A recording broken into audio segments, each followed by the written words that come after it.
தீர்க்க தரிசன எச்சரிக்கை. இனி என் மௌனம் இல்லை. கர்த்தர் சொல்லுகிறார், நீ யாருக்கு அஞ்சி பயப்படுகிறாய்? நீ பொய் சொல்லுகிறாயே.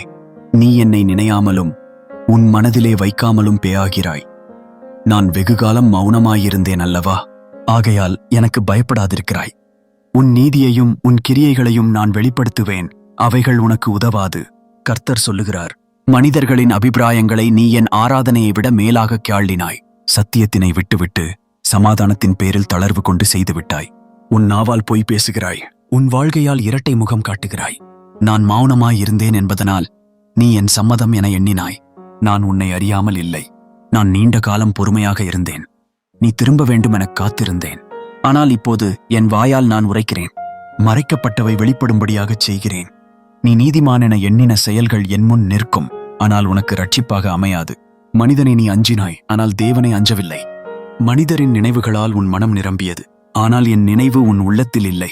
மனிதருக்கு மரியாதை தந்தாய், ஆனாலும் உன் படைப்பாளியான என்னை அவமதித்தாய்.